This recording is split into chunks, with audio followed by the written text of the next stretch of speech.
everybody loves your ribs. You have your own flying pig dry rub. So when you make ribs, what are some techniques? There's backyard barbecuers listening right now. What are some techniques from a champion here that people can use in their backyard?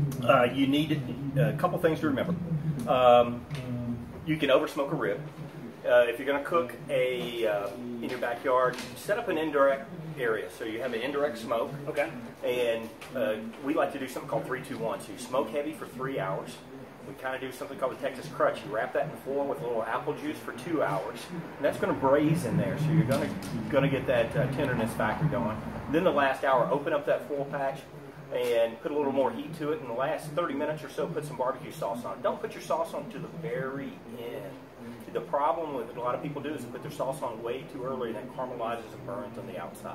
I know you talk about putting the sauce in the end too, but the rib that you gave us and we tried here, you also doused it with a little bit of the seasoning at the end too. That for just a little extra flavor when it first hits your palate? Yeah, so I'm from Memphis and we do something in Memphis called the Memphis dry rib, and it's not really a dry rib per se.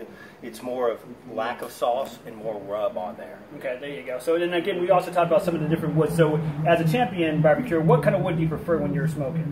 When you're doing ribs, I stay away from hickory. I like to use fruit woods like apple, peach, cherry.